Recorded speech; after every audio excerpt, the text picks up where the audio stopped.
త్రివిక్రమం త్రిలోకేశం త్రిభంగీ వలయాకృతిం త్రిదశాధిప సంసేవ్యం త్రివిక్రమం అహం భజే.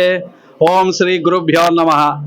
ఇది పూర్వకాలంలో బలిచక్రవర్తి బ్రహ్మను గురించి తపస్సు చేసి అనేక వరాలు పొందుతాడు. ఆ పొందిన తర్వాత అవి శ్రీ మహావిష్ణువుని స్వర్గలోకాన్ని అన్నీ జయించి మూడు లోకాలని జయిస్తాడు. అప్పుడు దేవతలు ఇంద్రుడు, ఇది స్థల పురాణం అండి చెప్పటం.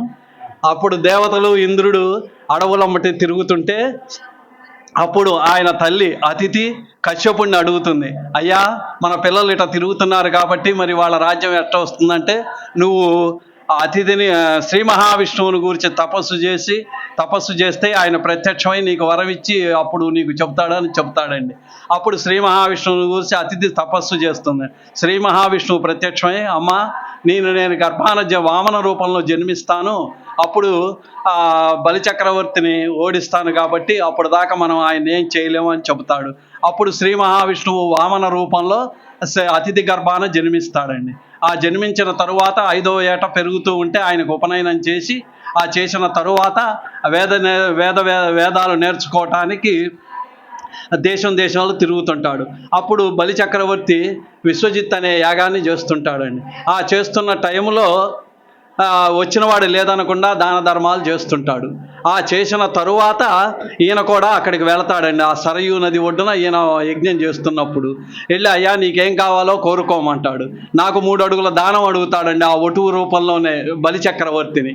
ఆ అడిగిన తరువాత అప్పుడు బలిచక్రవర్తి గురువు గారు శుక్రాచార్యుడు, ఈ ఇంతటి తేజస్సుతో వెలిగిపోతున్నాడు, ఇట్లా 3 అడుగులు దానం అడుగుతున్నాడు అని ఆయన సూక్ష్మంలో గ్రహించి, అయ్యా వచ్చినవాడు శ్రీ మహావిష్ణువు, అతన్ని నువ్వు ఏమడిగినా ఇయ్యబాక అని అంటాడండి. వరాలు అడిగినా ఏమి ఇయ్యబాక అని చెప్తాడు.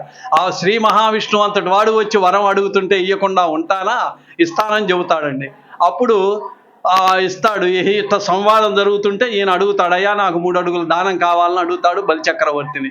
సరే ఇస్తాను కోరుకోమంటాడండి. బలిచక్రవర్తి భార్య వింధ్యావళి ఇద్దరు కలిసి ఆ వరం ఇవ్వటానికి ఆ నీళ్లు దారాదత్తం చేయబోతుంటారు. ఆ చేసిన తరువాత స్వామివారి విశ్వరూపం చూపిస్తాడండి. ఆ విశ్వరూపం చూపించిన తర్వాత 1 అడుగు భూలోకాన్ని, 2వ అడుగు ఆకాశాన్ని, 3 అడుగులు 3 లోకాలని ఆక్రమించేస్తాడు. అయ్యా మరి అడిగింది నేను 3 అడుగులు కదా, మరి నాకు 2 అడుగులే కదా ఇచ్చిందని చెబుతాడండి. అప్పుడు అయ్యా ఇంకా స్వామి సుతలం అన్నీ మొత్తం ఆక్రమించేశారు, నన్ను ఏం చేయమంటారు, నా శిరస్సు మీద పెట్టమంటాడండి. అప్పుడు ఆయన శిరస్సు మీద పెట్టి పాతాళలో కానీ తొక్కేస్తాడు ఆ బలిచక్రవర్తిని. ఆ బలిచక్రవర్తి మనవుడు ప్రహ్లాదుడు బలిచక్రవర్తి వీళ్ళిద్దరూ విష్ణు భక్తులేనండి. అప్పుడు అడుగుతాడు ప్రహ్లాదుడు, అయ్యా మేము కూడా నీ భక్తులమే కదా, ఆయనకు మోక్షం ఏంటంటే ప్రతి మకర సంక్రాంతికి 3 రోజులు ప్రజల దర్శనార్థం ఇచ్చి అంతర్ధానం అవుతాడండి. ఇస్తాడు. ఆయన రాజ్యం ఆయనకి ఇచ్చి, దేవతల రాజ్యం దేవతలకు ఇచ్చి ఈయన అంతర్ధానం అయిపోతాడండి. అప్పుడు దేవేంద్రుడు అడుగుతాడు శ్రీ మహావిష్ణు, అయ్యా ఈ రూపం మేము రోజు దర్శించుకోవటానికి ఏంటంటే నేను ఫలానా చోట స్వయంభూగా వెలిశాను, మీరు రోజు దర్శనం చేసుకోవచ్చు అని చెప్పి అంతర్ధానం అవుతాడండి. ఇది చోళ మహారాజుల టైంలోదండి. దాదాపు 11వ శతాబ్దంలో స్వామివారు ఉన్నట్టు మన శాసనంలో ఉందండి. ఆ తర్వాత రెడ్డి రాజులు, కొండవీటి రాజులు పరిపాలించి ఈ ముఖమండపాలను ఇవన్నీ కట్టించారండి.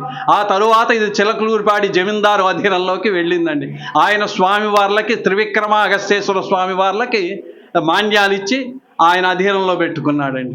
ఇది స్వామివారి ప్రస్తుత స్థల పురాణం మాకు తెలిసినంత మట్టుకులని. స్వస్తి. ఓం నమో నారా త్రివిక్రమాయ.